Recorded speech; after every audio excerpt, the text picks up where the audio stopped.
पसंदीदा धारावाहिक के ऐसे ही डेली अपडेट के लिए हमारे चैनल को सब्सक्राइब करें। आज के धारावाहिक की शुरुआत में कावेरी अरमान से कहती है वो वापस चला जाए और अबीरा की चिंता करना बंद कर दे, लेकिन अरमान जिद पकड़ लेता है कि अबीरा अभी ठीक नहीं है और उसे उसकी ज़रूरत है। कावेरी सख्ती से कहती है अबीरा को उसकी कोई ज़रूरत नहीं है और उसकी पत्नी गीतांजलि है।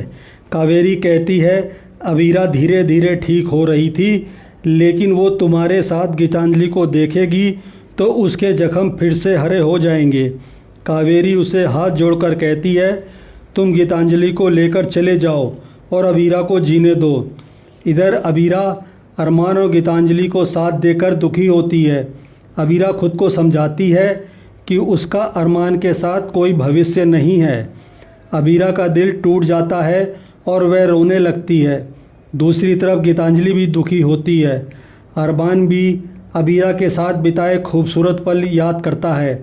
तभी उसको विद्या का मैसेज आता है कि उसे गीतांजलि को पत्नी होने का पूरा हक देना चाहिए और उसका दिल नहीं दुखाना चाहिए।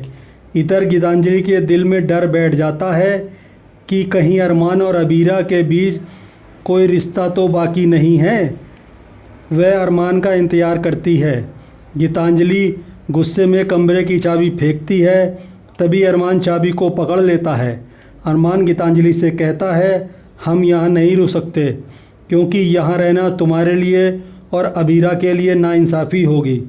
गीतांजलि खुश होती है और गीतांजलि सोचती है अरमान ने आज पहली बार मेरे बारे में सोचा है, मेरे लिए इतना ही काफ़ी है। दूसरी तरफ कियारा अपनी दोस्त साक्षी से अबीर को मिलवाती है और पूछती है कि क्या साक्षी 2 दिन के लिए यहाँ रुक सकती है। अबीर उसे इजाज़त दे देता है। कियारा खुश होती है। अबीर कियारा से पूछता है क्या तुम नौकरी के लिए इंटरव्यू देने नहीं गई? तो कियारा घबरा जाती है और झूठ बोलती है कि मैं इंटरव्यू देने गई थी। अबीर को उस पर शक होता है।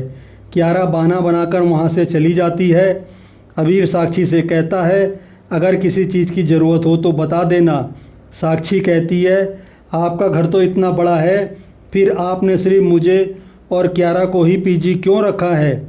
यहाँ तो और लोग भी रह सकते हैं। साक्षी कहती है आप एक रात के सिर्फ 8,000 रुपये ही क्यों ले रहे हो? आपको तो ज़्यादा लेने चाहिए। ये सुनकर अबीर उलझन में पड़ जाता है। इधर अरमान और गीतांजलि जाने के लिए बाहर खड़े होते हैं। तभी अबीरा गाड़ी लेकर आती है और कहती है मैं आज आपको मसूरी घुमाऊंगी। यह कहकर वह गाड़ी का दरवाज़ा खोल देती है। अबीरा उसे रुकने के लिए कहती है। अरमान कहता है पहले ही यहाँ से जाना मुश्किल हो रहा है, अब तुम मत रोको, मुझे जाना ही होगा। अबीरा कार की डिक्की खोलकर अरमान का सामान खुद उसमें रख देती है। गीतांजलि गुस्सा होकर अंदर चली जाती है। अरमान उसके पीछे जाता है। इधर कियारा डीलर को फ़ोन करके कहती है पैसों का इंतजाम हो गया है, अब उसे ड्रग्स चाहिए। तभी कियारा से अबीर फ़ोन छीनकर डीलर को धमकाता है अगर उसने इसे ड्रग्स बेचने की कोशिश की तो वह उसकी जानकारी पुलिस को दे देगा।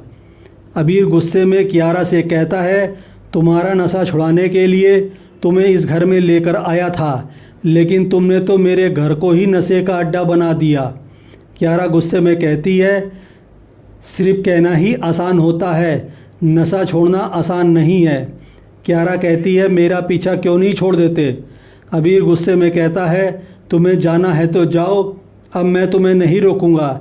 फिर वह वहाँ से चला जाता है।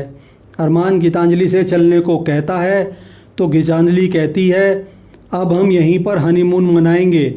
अरमान कहता है अबीरा का हम दोनों को साथ देखना आसान नहीं होगा। गीतांजलि कहती है अबीरा का पूरा ध्यान सिर्फ रिसॉर्ट पर है, आप ही पुरानी बातों में उलझे हुए हो। अरमान कहता है तुम सब सही हो, मैं ही गलत हूँ, मैं अकेला ही यहाँ से चला जाता हूँ। तभी मायरा वहाँ आती है और उसे रुकने को कहती है।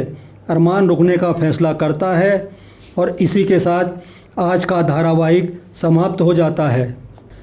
कल देखने को मिलेगा कि अबीरा रिसेप्शन पर गीतांजलि से उसका पूरा नाम पूछती है तो गीतांजलि उसे अपना नाम गीतांजलि पोद्दार बताती है। इसके बाद पंडित जी कहते हैं कि दंपति को साथ में मिलकर आरती करनी होगी। अनजाने में मायरा के साथ अबीरा और अरमान आरती करते हैं। यह देखकर गीतांजलि दंग रह जाती है। इसके बाद अबीरा गीतांजलि से कहती है, मैं खुद आपका कमरा सजाऊंगी। गीतांजलि कहती है, मेरी तरफ से अरमान के लिए एक कार्ड भी बनाना और उस पर मेरी तरफ से मैसेज भी लिखना। आज का धारावाहिक आपको कैसा लगा हमें कमेंट करके ज़रूर बताएं। साथ ही ऐसे डेली अपडेट के लिए वीडियो को लाइक करें और चैनल को सब्सक्राइब ज़रूर करें।